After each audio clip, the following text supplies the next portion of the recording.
Este segundo día, primero agradecer a Juanma y a Rocío y a la organización el haber contado con nosotros, con el Colegio de Arquitectos de Tenerife, La Gomera y El Hierro. Saben que siempre nos van a tener a la plena disposición para colaborar en cualquier cosa que tenga que ver con la arquitectura, el territorio, el urbanismo o con la cultura general. Rápidamente, porque ya vamos un poco retrasados, la primera ponencia de este segundo bloque. De disculpar también a Javier Azuara, que iba a ser moderador en este primer bloque, porque está enfermo y no ha podido venir. La primera ponencia se titula Transferencias entre cartografía y turista. La va a realizar Rocío Narbona, que es doctora arquitecta y que pertenece al grupo de investigación de arquitectura y paisaje de la Universidad de Las Palmas de Gran Canaria. Rocío, empezamos. Gracias.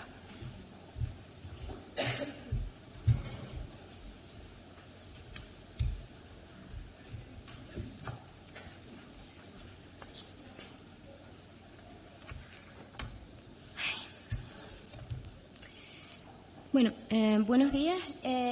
Yo lo que les voy a venir a contar ahora es parte de la investigación de mi tesis doctoral, que fue leída ya hace 1 año y medio y, bueno, a partir de esa fecha, pues, esto se planteó, esa tesis se planteó como un sustrato donde reflexionar un poco cuáles son los componentes que tienen que ver con el paisaje cuando hablamos de espacio turístico. Y, bueno, a partir de esa fecha, pues, hemos seguido pensando en el tema, también con la preparación de este congreso, y más o menos eso es lo que vamos a contar. Bueno, cuando pensamos en cartografía y turismo, nos viene rápidamente a la cabeza el mapa de SICAR, y aparte de eso, esto, ¿no? Un mapa donde aparecen las áreas turísticas perfectamente definidas como territorio exclusivo para turistas. Los que hemos crecido junto con el desarrollo del sur de las islas, siempre hemos tenido una sensación de sentirnos un poco excluidos de estas áreas que interpretamos siempre como un coto donde los turistas se ponen al sol, no un espacio propio. Entonces, nos gustaría pensar más bien en una cartografía de este tipo, un mapa que recoja un deseo de comprender en profundidad el territorio que habitamos, un mapa que recoja, pues, los espacios naturales protegidos, los núcleos, la vegetación natural, la vegetación antrópica, incluso los topónimos que siempre le dan significado a los lugares. Esta cartografía parte de un criterio geográfico, que es el que va a guiarnos para el proyecto de paisaje. Fundamentalmente está basada en 2 cuestiones. En primer lugar, atender al paisaje propio, que ahora veremos a qué nos estamos refiriendo, y también a una búsqueda de conectividad. Con esto a lo que nos referimos es que en el espacio turístico normalmente encontramos muchísimas discontinuidades cuando nos paramos a observar. Entonces, el objetivo de esta cartografía es reconectar esos enlaces que se han ido perdiendo con los desarrollos un poco acelerados y con nuestra falta de tiempo y de reflexión a la hora de enfrentarnos a los proyectos, e ir hilvanando estas cuestiones que se han quedado discontinuas para entender el territorio a partir de fragmentos de significado completo. Entonces, así tendremos una cartografía que es capaz como de articular las diferentes relaciones que se dan en el paisaje turístico. ¿Qué es esta cartografía? Pues es un dispositivo de la mirada. Esta cartografía nos ayuda a ver para ser capaces de proyectar. Saber ver en el sentido que decía Daniela ayer, que era capaz de ver cómo el estrecho de Mesina era una plaza que unía 2 costas que estaban soldadas por el mar. O como decía también ella, que las fortalezas dispersas en una y otra orilla formaban la constelación. No sé dónde está Daniel. Pues aquello que mostrabas el mapa de las fortalezas y se formaba como una constelación entre todas ellas. No, pues eso es una manera de ver, ¿no? Eso es saber ver, y ese saber ver necesita de ese ejercicio intelectual que implica una interpretación, ¿no? Que es la construcción de un paisaje. Entonces,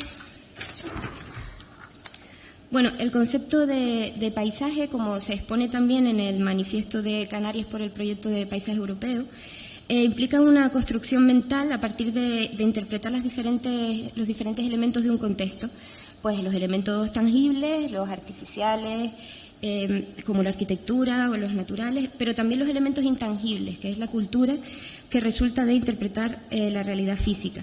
Es imprescindible que haya una componente subjetiva, o sea, somos imprescindibles como observadores para diferenciar entre una realidad exterior que vemos y una percepción interior nuestra propia de esa realidad. Por lo tanto, cuando se percibe un paisaje se da una transferencia emotiva entre lo que vemos y lo que sentimos, y así se consigue ver como una realidad como más visible, más intensa de ese territorio. De aquí el título que hemos puesto a la ponencia, ¿no? Las transferencias. Decimos que entonces la cartografía de paisaje se construye a partir de esas transferencias. Las transferencias que se dan entre el territorio y la persona que lo recorre, que lo habita. Pero para que pase esto tiene que existir una disponibilidad, tenemos que estar abiertos, receptivos a que sea posible un libre apego entre el hombre y su entorno. Cuando esto pasa, sentimos que se van fijando unas primeras coordenadas de una geografía mental. Al recorrer un lugar, al intentar comprenderlo profundamente, se formaliza en la mente del que lo recorre, del que viaja, del viajero, una materialización de ese paisaje. Entonces nosotros, como técnicos, tenemos la oportunidad de darle forma a ese paisaje imaginado, ya sea un edificio, ya sea una norma, ya sea una solución a un problema específico. De esta manera respondería coherentemente a la lógica del lugar. Es como cuando decía Pedro García Cabrera, estudiemos al hombre en función del paisaje y un arte en función a ese hombre. Quiere decir que proyectemos en función de lo que somos capaces de ver.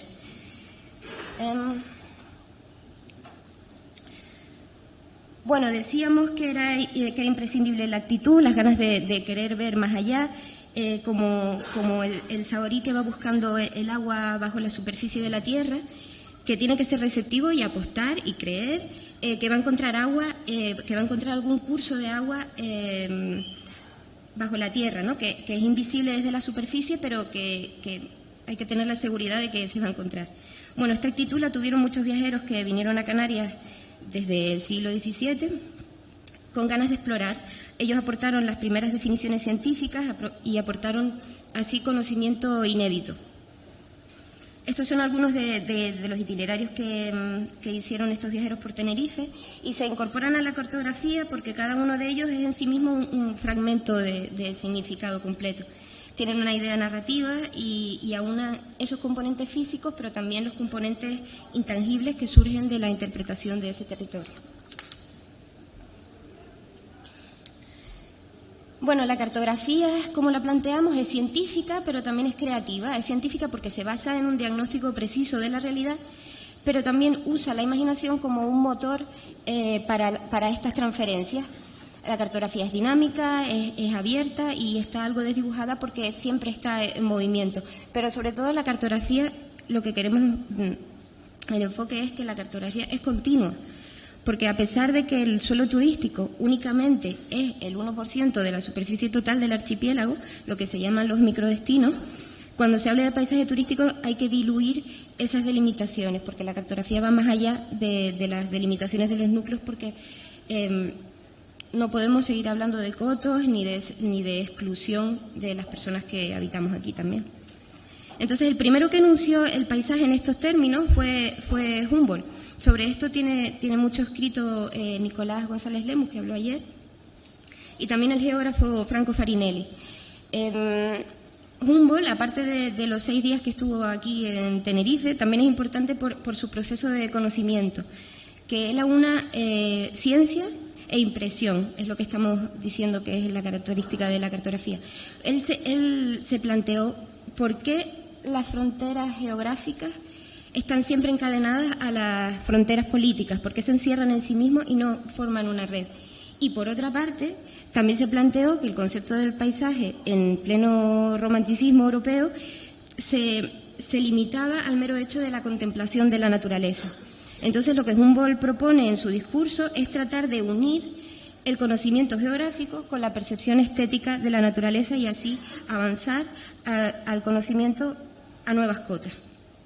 Trata de anexar idealmente conceptos que anteriormente no estaban relacionados y es el primero a mezclar lo científico con lo estético para alcanzar el concepto de paisaje.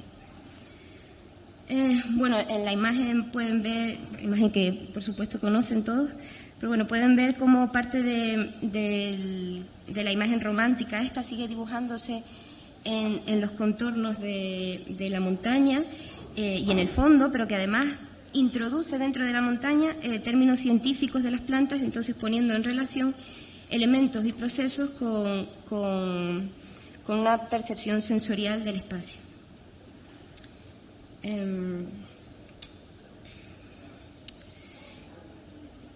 Es que no sé cómo vamos de tiempo. Bueno, sigo.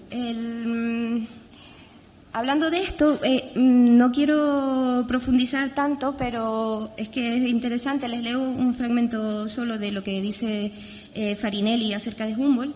Dice, Humboldt innova al proponer la imaginación como un mecanismo que permitirá activar el verdadero proceso de conocimiento del mundo. La capacidad imaginativa desplegará lazos relacionales a partir de las capas de la realidad, desarticulada previamente de la razón. Los lazos volverán a ser reconducidos como una realidad nueva, habiéndose formado durante el proceso un tejido entrelazado o una cartografía mental, formando una red. Bueno, él está hablando de fantasía, que es capaz de transferir los significados de un elemento a otro para aportar un significado, para crear un significado nuevo, superior al significado de las partes por separado. Bueno, entonces es eso, hay transferencias que nos cede el territorio y que son anteriores al turismo de masas. Como dijo en otra conferencia Michel Corayou, el proyecto está antes de que llegue el arquitecto, es anterior a que nosotros lleguemos. Y esas transferencias tienen que ver con cómo se ha adaptado el hombre al entorno durante las generaciones. Son los contenidos culturales que tienen su significado en la identidad geográfica regional.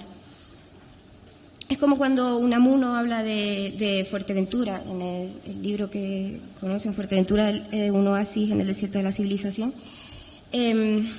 A Unamuno le impresiona tan profundamente la isla, que es capaz de crear un universo de transferencias. Para él, el paisaje de Fuerteventura es esqueleto, es auslaga, es la isla camellada, y todo eso es la esencia biológica de Fuerteventura. Él transfiere constantemente de la biología a la botánica, a los modos de habitar, o de la geología al carácter del majorero. Todas estas adjetivaciones definen un paisaje esencial, y a través de una narrativa, de una línea interpretativa, consigue al final que se revele una imagen de Fuerteventura más intensa y más visible. Si el concepto del paisaje se articula sobre estos significados culturales, pues lo que tenemos que ver, o tenemos que estar atentos a cuáles de esos significados culturales están presentes hoy y con cuáles de ellos podemos trabajar en el proyecto.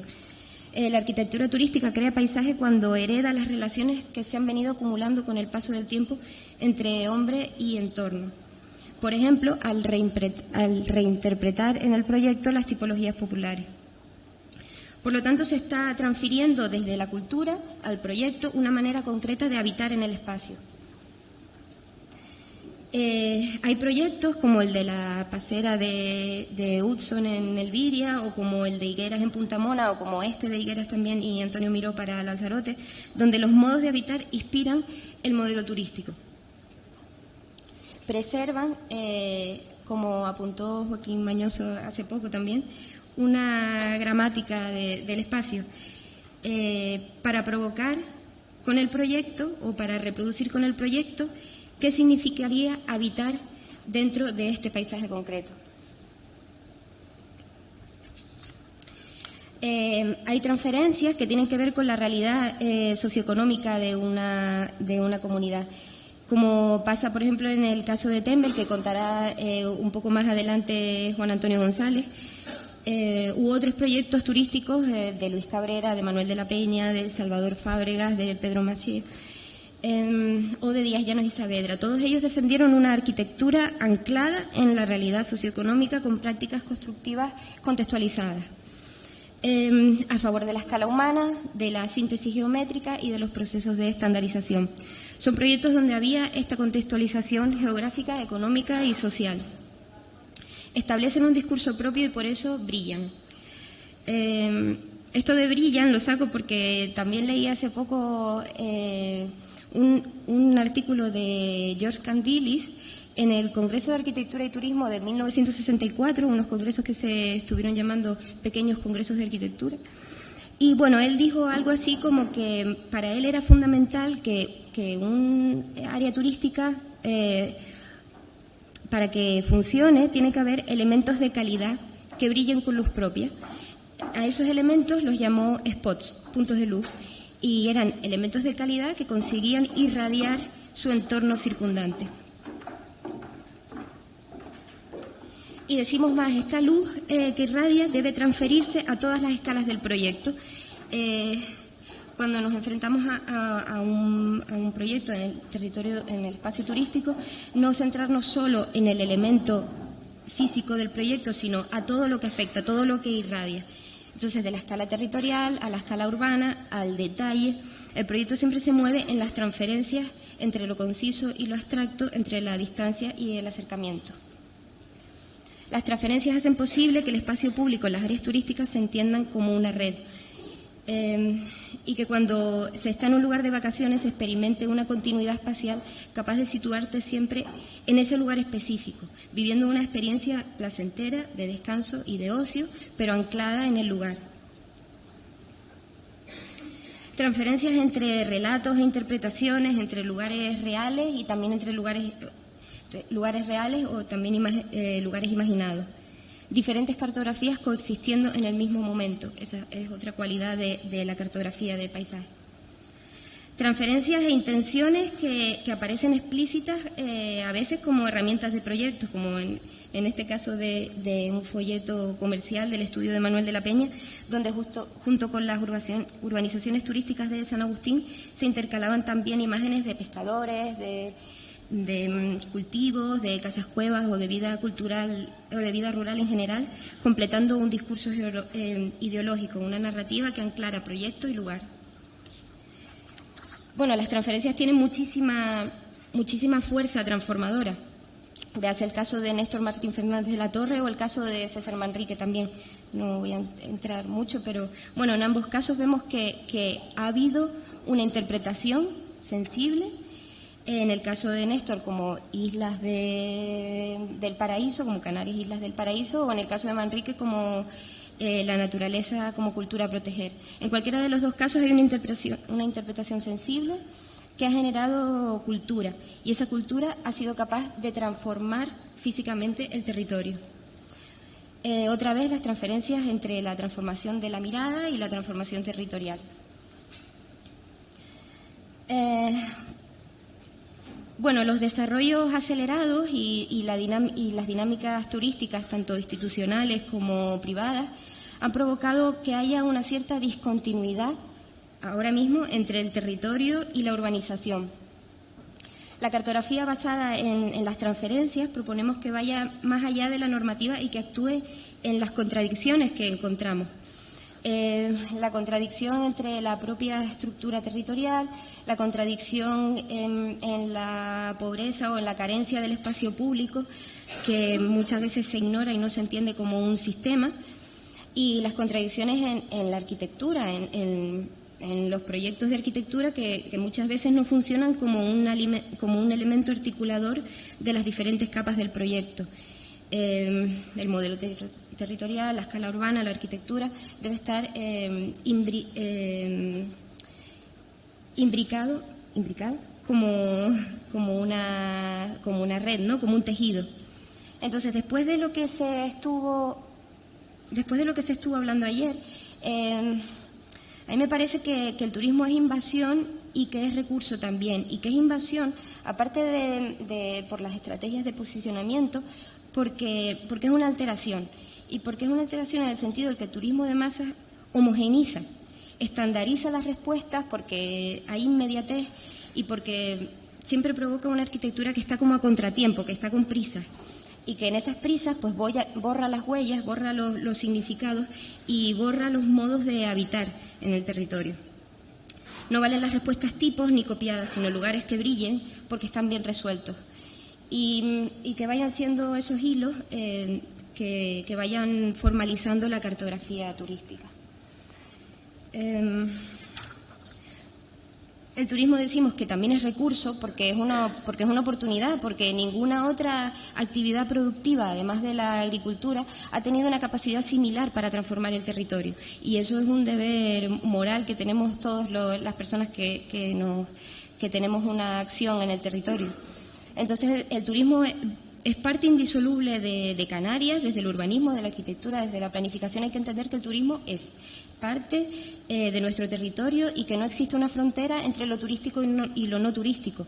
Hay que asumir que está disuelta y que son, como decía Manuel Gallego en una conferencia hace poco, que son momentos distintos de un mismo proceso. Entonces el turismo pues va a estar cada vez más diluido. La intencionalidad de la mirada debe buscar entonces estrategias de revalorización, pero no recurriendo a invenciones, sino disolviendo la decantación cultural en respuestas universales.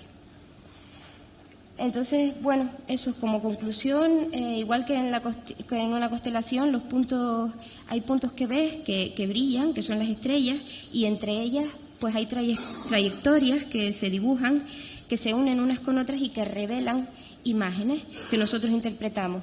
Entonces, igualmente en el espacio turístico, igual en el territorio, hay una realidad percibida y otra latente, y entender que todas ellas conviven en continuidad ya simplemente es querer ver un poco más allá, más lejos.